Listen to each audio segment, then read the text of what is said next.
Selamat Paskah buat kita semua. Kasih selamat ke kanan kiri kita, selamat Paskah. Yang di rumah, silakan saudara memberikan selamat kepada orang yang ada di rumah. Wajahnya beda ya, Paskah dan sebelum Paskah, begitu. Tanda sukacita hari kemenangan yang Tuhan nyatakan bagi setiap kita. Nah, kita akan sama-sama membuka bagian firman Tuhan dari 1 Korintus pasal yang ke-15, ayat 1 sampai ayat yang ke-11. 1 Korintus pasal yang ke-15, ayat yang pertama sampai ayat yang ke-11. Demikian firman Tuhan. Dan sekarang, saudara-saudara, aku mau mengingatkan kamu kepada Injil yang aku beritakan kepadamu dan yang kamu terima dan yang di dalamnya kamu teguh berdiri. Oleh Injil itu kamu diselamatkan, asal kamu teguh berpegang padanya, seperti yang telah kuberitakan kepadamu. Kecuali kalau kamu telah sia-sia saja menjadi percaya. Sebab yang sangat penting telah kusampaikan kepadamu, yaitu apa yang telah kuterima sendiri, ialah bahwa Kristus telah mati karena dosa-dosa kita, sesuai dengan kitab suci. Bahwa ia telah dikuburkan, dan bahwa ia telah dibangkitkan pada hari yang ketiga, sesuai dengan kitab suci. Bahwa ia telah menampakkan diri kepada Kefas dan kemudian kepada ke-12 muridnya. Sesudah itu, ia menampakkan diri kepada lebih dari 500 saudara sekaligus. Kebanyakan dari mereka masih hidup sampai sekarang, tetapi beberapa di antaranya telah meninggal. Selanjutnya, ia menampakkan diri kepada Yakobus, kemudian kepada semua rasul, dan yang paling akhir dari semuanya, ia menampakkan diri juga kepadaku, sama seperti kepada anak yang lahir sebelum waktunya. Karena aku adalah yang paling hina dari semua rasul, bahkan tidak layak disebut rasul. Sebab aku telah menganiaya jemaat Allah. Tetapi karena kasih karunia Allah, aku adalah sebagaimana aku ada sekarang. Dan kasih karunia yang dianugerahkannya kepadaku tidak sia-sia. Sebaliknya aku telah bekerja lebih keras daripada mereka semua. Tetapi bukannya aku, melainkan kasih karunia Allah yang menyertai aku. Sebab itu, baik aku maupun mereka, demikianlah kami mengajar dan demikianlah kamu menjadi percaya. Demikian pembacaan firman Tuhan. Berbahagialah setiap saudara dan saya yang mendengar dan juga melakukannya di dalam keseharian kita. Nah, saudara, ada permainan keluarga yang cukup menarik, namanya Uno. Saudara pernah bermain Uno? Kalau belum pernah nanti tanya kepada yang sudah pernah. Nah, permainan Uno itu menyusun balok-balok yang ada, baloknya itu bentuknya mungkin seperti Lego, begitu ya. Nah, kemudian ambil dari yang bawah, kemudian ditaruh ke yang atas. Ya, terus giliran siapa yang kemudian mengambil, kemudian papanya ngambil, kemudian mamanya ngambil, kemudian kokonya ambil, adiknya ambil dari bawah terus sampai ke atas. Nah, ini mesti hati-hati sekali waktu mengambil, ya. Bangunan atau balok yang sedang dibangun itu akan bergoyang. Nah, kalau nggak hati-hati maka akan rubuh. Nah, itu dia yang kalah, begitu ya. Nah, kemudian ketika dimainkan, hati-hati ambil, bawah taruh atas, kalau benar-benar bisa hati-hati, dia bisa, bangunan itu bisa sangat tinggi. Wah, ini sangat seru sekali kalau dimainkan bersama keluarga. Nah, yang saya maksudkan di sini ketika kita mengambil balok-balok yang ada, saudara, kalau kita memperhatikan ternyata ada bagian balok yang sangat penting, yang tidak boleh disenggol, tidak boleh diambil. Tetapi ada juga bagian balok yang kurang penting, yang tidak penting. Nah, itu yang diambil. Jangan terbalik. Bagian yang penting diambil maka akan bergoyang dan kemudian akan jatuh. Nah, kalau kita umpamakan dengan kekristenan atau bangunan iman kita, maka juga bangunan iman kita itu ada yang penting, ada yang juga kurang penting. Ya, tanda salib, ada kalung, penting nggak, saudara? Ya, kalungnya mau warna apa aja, bebas, terserah. Tetapi ada bagian yang sangat amat penting dan itu tidak bisa diambil. Ketika digoyang, digoncang, bahkan diruntuhkan, maka pondasi iman kita akan menjadi runtuh. Nah, balok yang sangat penting itu adalah kematian dan kebangkitan Kristus. Atau kita sebut dengan Injil Yesus Kristus, kematian dan kebangkitan Kristus. Jangan sampai ini dihancurkan, ini pondasi iman yang memberikan kita kekuatan untuk bisa teguh berdiri. Ini yang dimaksudkan dengan Injil Kristus yang dimaksudkan oleh Rasul Paulus. Kita lihat ayatnya, di ayat yang pertama dan ayat yang kedua dikatakan begini. Dan sekarang saudara-saudara, aku mau mengingatkan kamu kepada Injil yang aku beritakan kepadamu dan yang kamu terima. Dan yang di dalamnya kamu teguh berdiri. Nah, oleh Injil itu kamu diselamatkan. Oleh Injil Yesus Kristus, kematian dan kebangkitan Yesus Kristus itulah yang menyelamatkan kalian. Menyelamatkan kita semua. Dan ingatlah akan hal itu. Nah, ini penting sekali, saudara.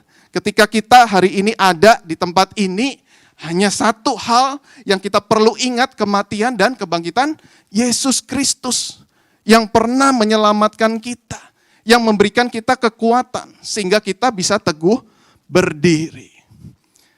Nah, tetapi di sini ada hal yang menarik. Nah, apa itu?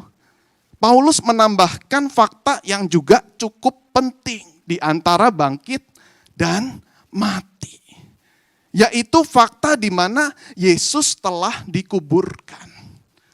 Nah, tadi kita lihat bukan? Mati dan bangkit. Tetapi ada fakta yang tidak kalah penting, yaitu ia telah dikuburkan. Mari kita lihat ayat yang keempat. Dikatakan bahwa ia telah dikuburkan. Dan bahwa ia telah dibangkitkan pada hari yang ketiga sesuai dengan kitab suci. Nah, yang menarik adalah kenapa perlu ditambahkan fakta yang juga penting ini? Apakah tidak cukup dengan mati dan bangkit saja? Kenapa Paulus perlu menambah dengan kata ia telah dikuburkan? Lalu kalau kita melihat mengapa penulis kitab Injil juga mencatat ada fakta penguburan Yesus. Lalu kalau kita kaitkan dengan masa kini, kenapa kita perlu mengucapkan pengakuan iman rasuli? Ya, disalibkan, mati dan juga dikuburkan. Bukankah hanya mati dan bangkit saja yang paling krusial, yang esensial di dalam iman kita? Nah, ternyata saudara, selain karena tradisi Yahudi mengharuskan penguburan dan ini suatu hal yang penting, peristiwa penguburan Yesus itu sangat penting dalam arti memastikan Yesus benar-benar mati dan yang mati itu benar-benar Yesus. Kenapa ini sampai dicatat? Karena betul-betul ingin memastikan bahwa Yesus benar-benar mati dan yang mati itu benar-benar Yesus. Kalau kita sangat familiar dengan lagu kubur kosong membuktikan dia hidup. Nah, kalau kita familiar lagu itu, saudara, jemaat Korintus, mungkin mereka masih ragu-ragu. Kubur kosong betul nggak membuktikan dia hidup? Ada banyak penyesat yang membuktikan bahwa kubur kosong belum tentu membuktikan Yesus hidup. Ada hal-hal yang lain, ada isu yang berkembang.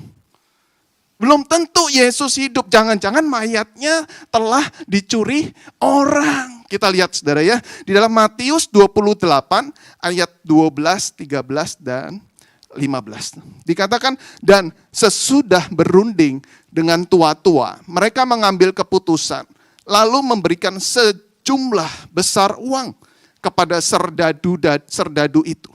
Dan katanya, kamu harus mengatakan bahwa murid-muridnya datang malam-malam dan mencurinya ketika kamu sedang tidur. Mereka menerima uang itu dan berbuat seperti yang dipesankan kepada mereka.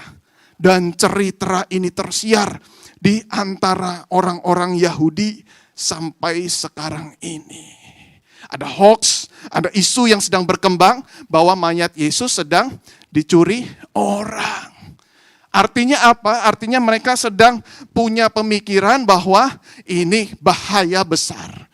Kalau betul-betul dikatakan di situ benar-benar Yesus dan kemudian Yesus bangkit, wah ini akan menjadi bahaya yang sangat besar untuk orang-orang Yahudi di kalangan mereka sendiri.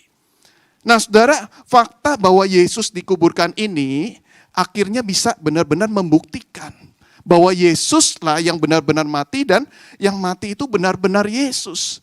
Nah argumentasi atau bukti yang pertama, saudara, kalau kita bisa memperhatikan di dalam perikop sebelumnya, Matius pasal yang ke-27, saudara, sebenarnya tua-tua Yahudi sendirilah yang meminta Pilatus untuk menjaga kubur Yesus dengan ketat. Diberikan pengawal yang luar biasa.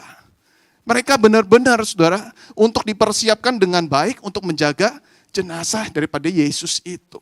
Nah dikatakan di ayat 63. Dikatakan dan mereka berkata, Tuhan, kami ingat bahwa penyesat itu sewaktu hidupnya berkata, sesudah 3 hari aku akan bangkit. Karena itu perintahkanlah untuk menjaga kubur itu sampai hari yang ketiga. Jikalau tidak, murid-muridnya mungkin datang untuk mencuri dia. Kata Pilatus kepada mereka, ini penjaga-penjaga bagimu. Pergi dan jagalah kubur itu sebaik-baiknya. Nah, maka pergilah mereka dan dengan bantuan penjaga-penjaga itu, mereka memeterai kubur itu dan menjaganya. Nah, saudara, di sini betul-betul dipersiapkan dengan baik pengawal-pengawal, penjaga-penjaga untuk menjaga kubur Yesus Kristus. Dan bahkan dimeterai, disegel, benar-benar dipastikan aman. Gak mungkin, saudara, mereka bisa lengah. Gak mungkin mereka bisa lalai. Ini perintah yang sangat luar biasa. Punya otoritas yang sangat tinggi. Kalau mereka tidak melakukannya, bahaya. Nah kita bisa melihat, saudara, di dalam Kisah Rasul 12 ayat yang ke-19. Perintah yang mirip, namun orangnya berbeda. Herodes menyuruh mencari Petrus, tetapi ia tidak ditemukan. Lalu Herodes menyuruh memeriksa pengawal-pengawal itu dan membunuh mereka. Wah. Ini kalau ada pengawal yang gagal, yang kemudian lalai, tidak melakukan tugasnya dengan baik, apa konsekuensinya? Mereka akan dibunuh. Gak sembarangan mereka bisa lalai. Mereka pasti mendapatkan otoritas tersebut, mereka dengan rasa takut, mereka hati-hati, mereka benar-benar jaga kubur Yesus tersebut. Nah sebenarnya buktinya ada di pengawal-pengawal itu sendiri.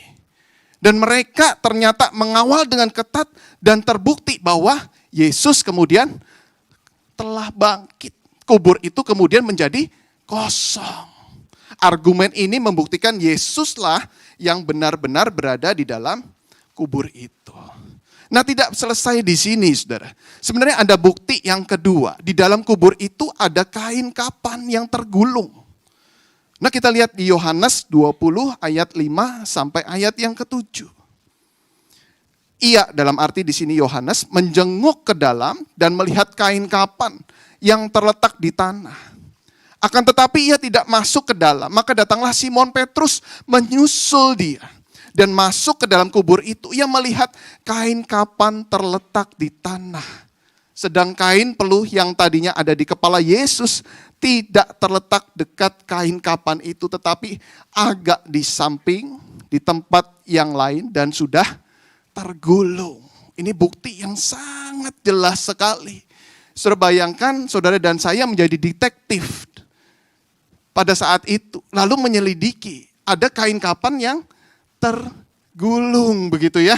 Dan kemudian kita bisa melihat, mana mungkin ketika ada murid-murid mencuri jenazah, digulung kain tersebut dengan rapi. Yang ada adalah mengambil mayat lalu cepat-cepat kabur, melarikan diri. Tidak mungkin ada pencuri ketika merampok ke rumah seseorang, lalu lihat ada pakaian yang sedang berantakan, disetrika terlebih dulu. Lalu kemudian mereka lari. Wah, setrikaannya sudah selesai, baru mereka ambil barangnya.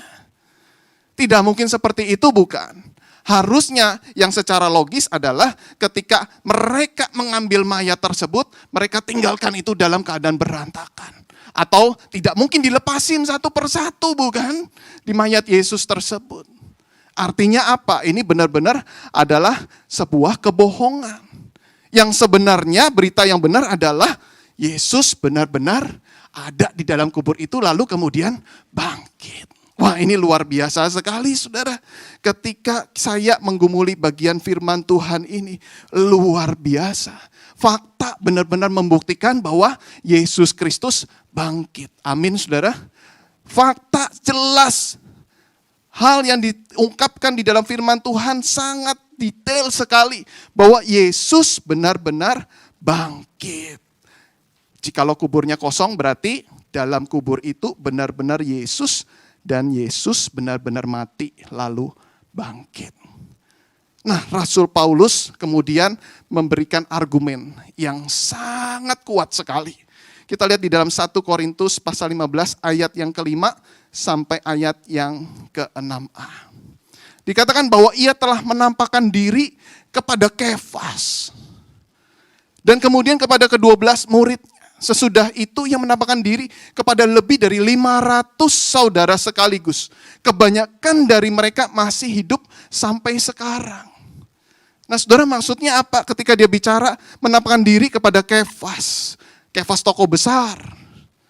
Ini orang yang besar sekali, yang betul-betul dipercaya pada saat itu. Dan Kristus kemudian menampakkan diri, tanya aja kepada Kefas. Lalu tidak berhenti di sini. Saksi untuk membuktikan perkara benar atau salah itu di dalam perjanjian lama 2-3 orang. Begitu melihat terjadi pembunuhan, satu yang ngomong, gak usah percaya. Lalu ada lagi yang ngomong, betul di sana terjadi pembunuhan. 2, ini lumayan argumennya. Begitu 3, ini sangat kuat. 3 orang berkata di sana terjadi pembunuhan. Nah, tetapi di sini kita lihat Yesus Kristus menampakkan diri kepada berbagai macam orang. Pertama, Kefas, tokoh yang luar biasa. Kedua, 12 muridnya. Lalu menampakkan diri lebih dari 500 saudara sekaligus. Ini buktinya bukan hanya 2-3 saudara, tetapi 500. Ini udah pasti perkara yang benar, yang valid, dan Paulus berkata begini, kalau nggak percaya bisa tanya sama mereka. Mereka masih hidup. Mereka masih hidup sampai sekarang. Artinya bisa interview. Mereka bisa diinterview untuk menyaksikan betul ya. Kristus bangkit ya. Jawabannya pasti benar. Nah, Paulus sangat luar biasa sekali ketika memberikan argumentasi. Sehingga kalau dibayangkan ketika sedang tinju atau berkelahi, saudara, Rasul Paulus memberikan serangan yang bertubi-tubi kepada para penyesat. Kepada mereka yang tidak percaya. Dia bisa membuktikan bahwa betul-betul Yesus adalah mati dan bangkit. Dia memberikan pukulan telak sampai perlu memberikan uppercut sampai lawan itu tidak bisa berdiri kembali. Sangat luar biasa sekali argumentasi daripada Rasul Paulus. Tetapi di sini yang menarik, perikop ini tidak berhenti di dalam pembuktian fakta. Perikop ini tidak berhenti di dalam menunjukkan data-data yang akurat. Nah, seorang berkata Injil Kristus itu harus bersifat historis, namun juga personal. Artinya apa? Tidak cukup hanya pembuktian secara data dan fakta saja. Tetapi apakah ada pembuktian di dalam hidup kita? Sebagai orang percaya, sanggupkah kita membuktikan bahwa Yesus Kristus itu benar-benar mati dan bangkit? Ini pembuktian secara personal. Dan Rasul Paulus membuktikan itu panjang lebar. Kalau tadi kita lihat, ia telah dikuburkan. Singkat. Tetapi setelah itu dia berkata bahwa nanti akan terjadi sesuatu yang besar di dalam kehidupanku. Karakterku ada perubahan. Dan aku bekerja lebih keras daripada yang lain. Nah, ini yang akan kita pelajari bersama-sama.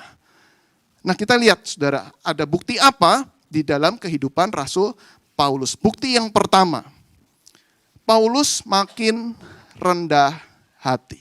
Ayat 8 sampai ayat yang ke-10a. Nah, saudara, kalau bicara soal yang paling hebat di antara rasul-rasul, tentu jawabannya adalah Rasul Paulus. Kalau bicara soal paling pandai, paling hebat memberikan argumen, jawabannya adalah Rasul Paulus. Tetapi di sini justru Rasul Paulus berkata di ayat yang ke-9, karena aku adalah yang paling hina dari antara semua rasul. Bahkan tidak layak disebut rasul. Sebab aku telah menganiaya jemaat Allah. Wah, ini menunjukkan kerendahan hati daripada Rasul Paulus, sudah. Dia tidak menonjolkan kelebihan-kelebihannya seandainya, saudara. Dia menunjukkan kelebihan-kelebihannya. Saudara, kita bisa berkata, ini orang kok sombong sekali. Tetapi justru di sini Rasul Paulus menunjukkan kelemahannya. Dari antara yang lain, aku tidak layak disebut rasul. Aku telah menganiaya jemaat Allah. Aku punya masa lalu yang sangat suram. Dan itu mendukakan hati Allah. Nah, sangat luar biasa, saudara. Dan karena itu dikatakan di ayat yang ke-8, dan yang paling akhir dari semuanya, ia menampakkan diri kepadaku sama seperti kepada anak yang lahir sebelum waktunya. Nah, ini maksudnya apa? Anak yang lahir sebelum waktunya itu bayi prematur.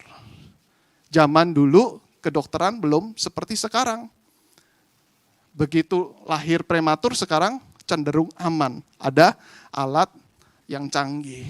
Bayi bisa dimasukkan di dalam sebuah box, begitu kan ya, yang bisa memberikan sinar, pernafasan dan sebagainya, dan akhirnya bisa selamat. Tetapi zaman dulu jangan dikira kecanggihan teknologi seperti sekarang. 7 bulan misalnya dilahirkan, kemungkinan besar bayi itu akan meninggal.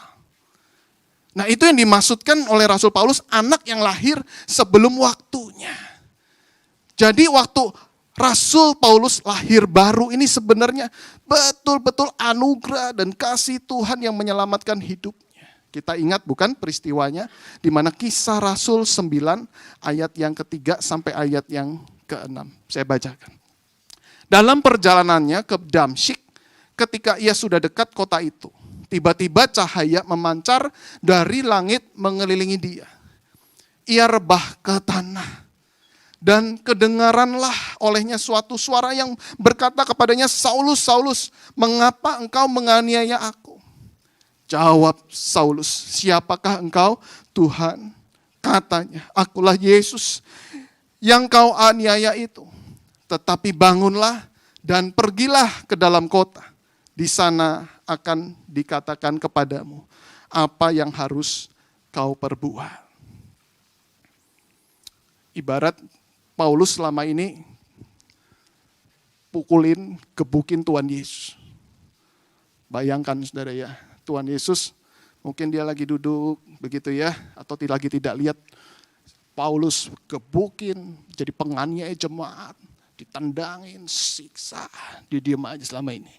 Lalu kemudian tiba waktunya, Yesus menampakkan diri dalam bentuk cahaya. Kalau kita bisa katakan, gambarkan, bentuknya lebih besar daripada Rasul Paulus. Kemudian dia angkat, Rasul Paulus, ini aku yang engkau aniaya selama ini.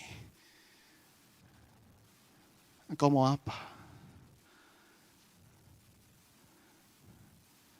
Ini tinggal sekali sentuh atau sekali lempar, Rasul Paulus langsung KO, mati. Lihat cahaya aja begitu dia sudah, wah matanya sudah tidak bisa melihat lagi. Selama ini Rasul Paulus menyiksa, menghancurkan, memukuli, menggebuki Tuhan Yesus itu. Lalu Yesus menampakkan diri, aku Yesus yang engkau aniaya. Kalau kita jadi Yesus sudah kita lempar bukan? Atau kita balas bukan? Tetapi Yesus betul-betul pemurah, pengasih, pengampun, penyayang. Dia hanya berkata, bangun, pergilah ke dalam kota. Di sana akan dikatakan kepadamu apa yang harus kau perbuat. Artinya ada pengampunan bagimu.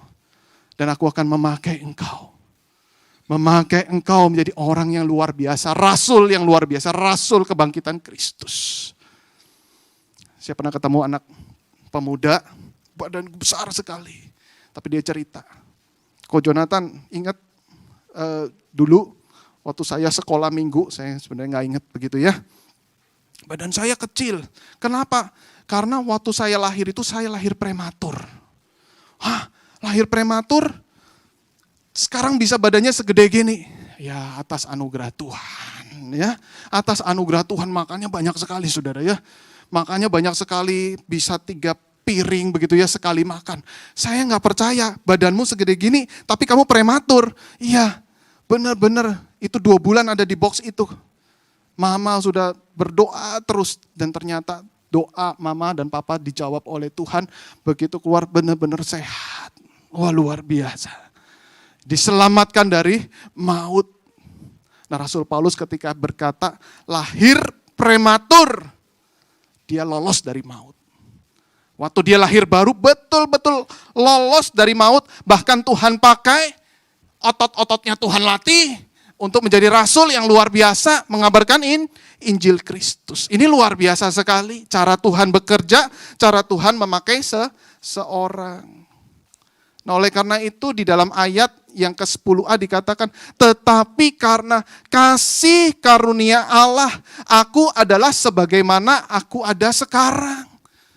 Jadi bukan karena kehebatanku, tetapi karena kasih karunia Allah, aku ada saat ini. Semakin kita menyadari kita adalah orang berdosa, saudara kita makin menyadari kasih karunia Tuhan yang besar, yang melimpah di dalam kehidupan kita.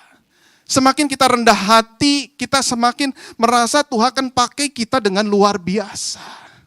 Oleh karena itu di dalam firman Tuhan, Yakobus 4 ayat yang ke-6 dikatakan, tetapi kasih karunia yang dianugerahkannya kepada kita lebih besar daripada itu. Karena itu ia katakan Allah menentang orang yang congkak, tetapi mengasihani orang yang rendah hati. Karena itu rendah hatilah seperti Paulus. Kita ada hari ini, itu karena kasih karunia Tuhan. Ada Injil keselamatan itu yang melahirbarukan kita. Dan bahkan ketika kita bisa dipakai Tuhan untuk melayani Tuhan, itu juga bukan karena kehebatan kita, tetapi kasih karunia Tuhan. Bukti yang kedua, apa bukti di dalam hidupnya? Bahwa betul-betul Kristus telah mati dan bangkit bagi Rasul Paulus. Yang kedua adalah Paulus makin giat melayani. Nah kebangkitan Kristus tidak hanya menjadikan Rasul Paulus punya karakter rendah hati, makin cinta Tuhan, tetapi berdampak. Ada wujud dari imannya yang bertumbuh. Ada wujud di dalam perbuatannya. Dikatakan di ayat yang ke-10b, dikatakan sebaliknya, aku telah bekerja lebih keras daripada mereka semua. Tetapi bukannya aku, melainkan kasih karunia Allah yang menyertai aku. Nah ini menarik sekali ayat ini Bapak Ibu. Paulus menunjukkan fakta bahwa dia telah bekerja lebih keras daripada mereka semua. Ada yang berkata, loh ini Paulus sombong sekali. Nah ini bukan orang yang rendah hati kalau seperti ini. Saya berkata, saya kira tidak demikian. Paulus tidak berkata lebih pandai, lebih hebat daripada yang lainnya. Nah ketika dia bilang dia bekerja lebih keras, artinya dia harus ngebut karena banyak PR-nya. PR-nya di mana? PR-nya ketika masa lalunya dia menjadikan dia seorang penjahat, penganiaya jemaat. Sehingga dia merasa bahwa dulu dia lakukan hal itu dengan kesia-kesiaan. Maka dia pengen bekerja lebih keras daripada yang lain. Dia punya PR yang begitu banyak dan ketika dia menunjukkan saya bekerja lebih keras, itu sebuah fakta. Dan kemudian dia tambahkan di sini, bukannya aku, melainkan kasih karunia Allah. Nah kalau dia orang yang sombong, dia akan berkata, aku telah bekerja lebih keras daripada mereka semua, titik. Tetapi di sini ditambahkan, tetapi bukan aku, melainkan kasih karunia Allah yang menyertai aku. Tetapi lagi-lagi ada orang yang berkata, kenapa itu perlu disampaikan? Bukankah cukup karena kasih karunia Allah yang menyertai aku? Lah fakta perlu disampaikan supaya orang bisa belajar. Misalnya, kalau saya berkata kepada saudara-saudara, saya bisa memainkan 3 alat musik sekaligus. Saudara, saya sombong apa enggak? Saya nggak bisa, saudara ya. Jadi mau dibilang sombong mau enggak ya silahkan saja, gitu ya. Saya nggak bisa. Tapi saya berkata saya bisa memainkan alat musik 3 alat sekaligus, ya. Bisa memainkan 3 alat maksudnya. Apakah saya orang yang sombong? Tergantung. Apakah itu menjadi titik?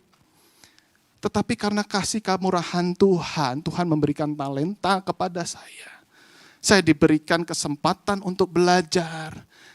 Saya diberikan orang tua yang membelikan alat musik yang mungkin harganya sangat mahal dan orang lain belum tentu bisa membelinya. Dan Tuhan memakai semua itu untuk saya akhirnya bisa melatih diri saya untuk bisa memainkan 3 alat musik tersebut. Dan saya sekarang memainkan alat musik tersebut untuk kemuliaan nama Tuhan. Apakah saya menjadi sombong? Tidak. Tetapi kalau sebaliknya, saya bisa mainkan alat musik, orang lain kalah bermain dengan saya. Saya punya banyak piala, orang lain tidak bisa melakukan itu semua. Itu menjadikan sombong. Nah saudara-saudara terkasih, ketika Rasul Paulus berkata, aku telah bekerja lebih keras. Itu semua karena kemurahan Tuhan. Ada dampak yang besar ketika dia percaya sebuah fakta, di mana Kristus mati dan bangkit buat hidupnya. Aku akan bekerja lebih keras lagi. Ini luar biasa sekali respon daripada Rasul Paulus itu. Betul-betul ada sebuah pembuktian. Yesus benar-benar bangkit dan kemudian bisa dilihat oleh orang-orang di sekitarnya. Nah pembuktian semacam ini juga ternyata dapat kita lihat pada murid-murid yang lain. Misalnya saudara, ketika Yesus datang berdiri di antara murid-murid, ia berkata damai sejahtera bagi kamu. Ia kemudian menunjukkan tangannya dan kemudian lambungnya. Murid-murid langsung bersukacita. Aku telah melihat Tuhan. Aku telah melihat Tuhan. Saudara perhatikan, yang tadinya bersedih, bergumul di dalam kekelaman, gurunya yang sudah mati itu, mereka sudah tidak ada lagi harapan, tiba-tiba mereka langsung sukacita, senang sekali. Ada perasaan yang berubah, dan itu menjadi bukti, di mana ketika mereka percaya, fakta Kristus sudah bangkit itu mengubah hidup mereka. Tidak berhenti di situ, demikian pula Maria Magdalena dan perempuan-perempuan lain. Awalnya datang bersedih ke kubur Yesus itu. Dikatakan ayat 8 dalam Matius 28. Mereka segera pergi dari kubur itu dengan takut, namun dengan sukacita yang besar. Dan berlari cepat-cepat untuk memberitahukan kepada murid-murid Yesus. Ada kerinduan, ada kegairahan untuk mengabarkan berita Injil Kristus itu. Aku pengen kasih tahu ke orang-orang yang lain. Ini berita yang menggembarkan. Ini berita yang sangat luar biasa. Tadinya takut datang. Mereka datang bukan untuk melihat Yesus bangkit loh. Awalnya mereka datang bukan untuk itu. Memberikan rempah-rempah. Mereka lupa semua yang dikatakan oleh Yesus. Tetapi begitu ada malaikat berkata, memberitahu Yesus telah bangkit. Mereka langsung senang sekali. Sukacita sekali. Karena ada fakta yang luar biasa terjadi di dalam sejarah. Guru mereka, Tuhan mereka bangkit. Siapa yang tidak kenal si pengecut Petrus? Ia menyangkal 3 kali. Ketika Yesus disalib tidak ada dia. Tetapi apa yang terjadi di dalam kehidupan Petrus berikutnya? Dengan kuasa kebangkitan Kristus, Petrus berkhotbah dengan berani. Ia membuka pintu kerajaan sorga. Karena dikatakan dalam Injil Matius, ia diberi kunci kerajaan Allah. Artinya betul-betul dia dipakai Tuhan untuk membuka 3.000 orang bertobat pada saat itu. Menjadi jemaat mula-mula yang sungguh-sungguh mau hidup dan mati untuk Kristus. Bertobat di situ. Dan kemudian Petrus sampai akhir hidupnya.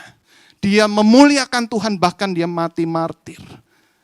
Disalib, terbalik. Ini yang terjadi pada Petrus. Seseorang yang bernama Origenes, dia pernah berkata begini, orang tidak akan mempertaruhkan hidup mereka, apalagi mati sebagai martir, untuk sebuah kebohongan. Gak mungkin. Tidak mungkin ada orang yang mempertaruhkan hidupnya untuk sebuah kebohongan. Jikalau cerita tentang kebangkitan Kristus adalah kebohongan, mungkinkah itu terjadi? Mungkinkah Rasul Paulus melakukan hal seperti ini? Mungkinkah Petrus juga bersedia mati martir? Mungkinkah murid-murid yang lain bersuka cita karena dia sudah melihat Tuhan? Nggak mungkin itu semua. Nggak mungkin, artinya mereka tidak mungkin untuk percaya pada berita yang bohong. Murid-murid Yesus satu persatu rela martir untuk membuktikan Yesus benar-benar menang atas kubur. Yesus benar-benar bangkit atas kubur, atas maut. Dan oleh karena itu Rasul Paulus menutup dengan ayat yang ke-11. Dikatakan sebab itu baik aku maupun mereka, demikianlah kami mengajar dan demikianlah kamu menjadi percaya. Nah, maksudnya apa? Maksudnya Paulus mengajak jemaat Korintus dan juga setiap kita, jemaat pada masa kini, untuk yang benar kita jangan ragu-ragu lagi terhadap sebuah fakta kebangkitan Kristus. Nggak usah ragu-ragu. Tetapi kita juga harus berani berkata kepada orang-orang di sekitar kita, kalau mau tahu Yesus mati dan bangkit, lihatlah hidup kami. Paulus sampai berkata begitu dengan yakin, dengan imannya. Masalah fakta-fakta aku sudah jelaskan. Sekarang aku sudah memberikan teladan buat kalian. Kalian masih ragu-ragu, lihat hidup kami. Lihat rasul-rasul yang lain. Kristus benar-benar mati dan bangkit di dalam hidup kami. Itu yang perlu kita camkan baik-baik, kita mengerti baik-baik, dan kita perlu lakukan. Betulkah Kristus sudah mati dan bangkit di dalam hidup kita?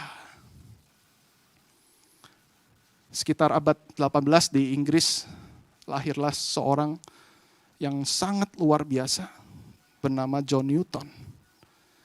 Saudara tahu John Newton, tadi lagunya kita sudah nyanyikan, Amazing Grace. Hamba Tuhan yang dipakai Tuhan dengan luar biasa. Tetapi siapa sangka ternyata dia punya masa lalu yang sangat kelam. John Newton memperjualbelikan manusia. Bahkan perempuan menjadi budak seksual sebelum dia bertobat. Nah kemudian dia melakukan kejahatan-kejahatan yang lain. Nah kemudian yang terjadi adalah ketika dia melaut, ada badai yang besar. Terus kemudian dia mulai bertanya-tanya, kemana setelah ini aku akan pergi? Jikalau mati saat ini. Ternyata badai kemudian melanda dan kemudian saya harus meninggalkan dunia ini. Kemana saya akan pergi? Dia terganggu dengan pikiran itu. Kemudian dia lihat ada buku rohani Kristen yang lagi nganggur. Dia baca di situ. Waktu baca buku itu seolah-olah seperti Tuhan sedang menyapa dia yang pernah dia kenal waktu Dia kecil diajar oleh orang tuanya tentang kekristenan, tetapi dia menjauhi dan melupakan Kristus. Sepertinya dia mendengar ada seorang yang berkata, "Kemana saja engkau saat ini? Ulurkanlah tanganmu, John. Percayalah kepadaku." Lalu John Newton percaya kepada Yesus Kristus, menyerahkan hidupnya. Percaya bahwa ia telah mati dan bangkit buat dirinya. Nah, setelah itu apa yang terjadi dalam hidupnya? Luar biasa. John Newton kemudian mengubah ratusan lagu. Kemudian dipakai oleh Tuhan. Dan kemudian ketika setelah dia menikah dipakai Tuhan dengan luar biasa. Dia terus sampai usia tuanya. Setia melayani. Kemana-mana dia mengabarkan Injil. Dia melayani Tuhan. Dia memberitakan firman Tuhan dengan setia dan menulis ratusan lagu pujian dengan sangat luar biasa. Lagu yang fenomenal tadi, jutaan orang di dunia pasti pernah mendengar lagu John Newton, Amazing Grace. Dia meninggal umur 82 kalau tidak salah. Tetapi 80 tahun, udah mulai pikun, kemudian ditanya, di interview. Pak John, coba ceritakan di dalam kehidupan Anda, apa yang paling berkesan? Dia berkata, saya ini udah banyak pikun, sedikit lupa, itu lupa. Tapi ada satu yang saya ingat, kejadian kapal.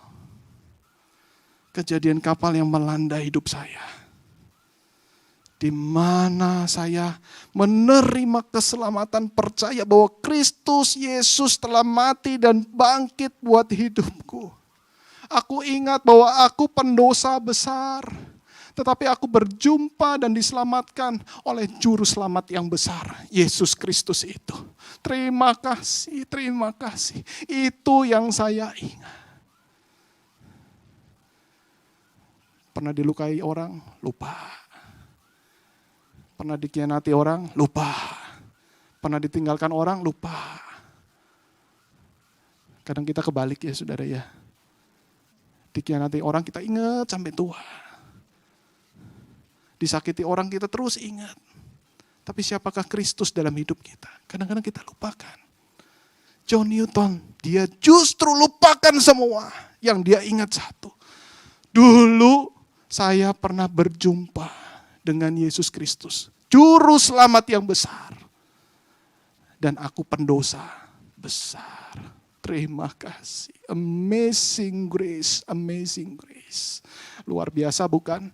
Fakta kebangkitan Kristus mengubah Rasul Paulus.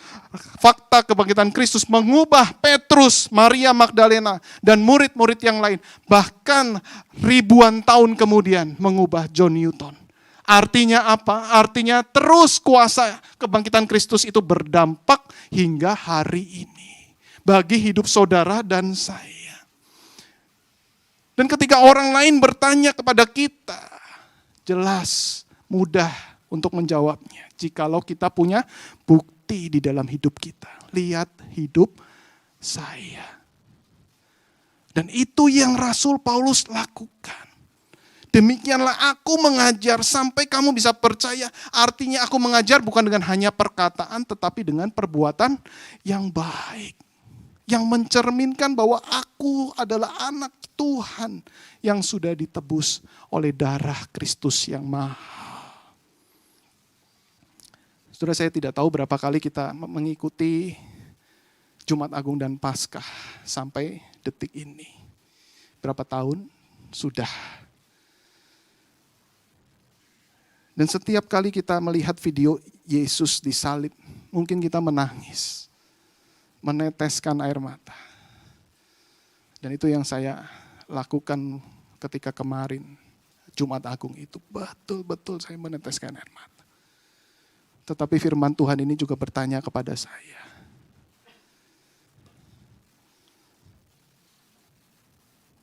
Kristus seolah-olah berkata begini, aku ini bangkit. Ngapain kamu nangis? Gak usah kasihan, aku Tuhan kok. Ngapain kasihan loh, aku Tuhan 3 hari kemudian bangkit nih, sekarang aku bangkit. Sekarang kalau hidupmu tidak membuktikan apa-apa, aku yang nangis. Mana buktinya?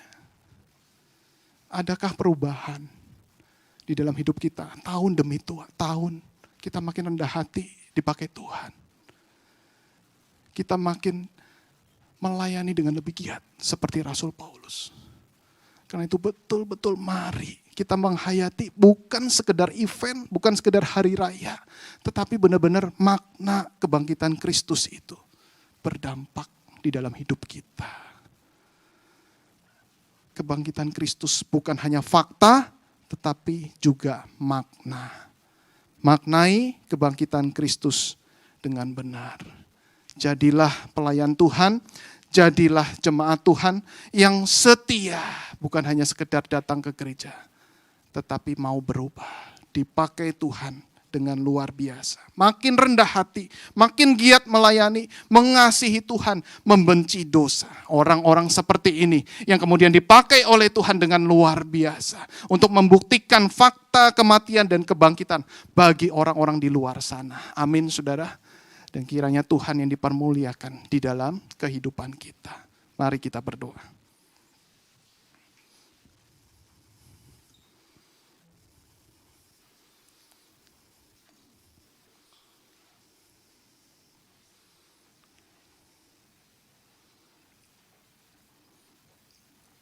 Ambil waktu tenang di hadapan Tuhan.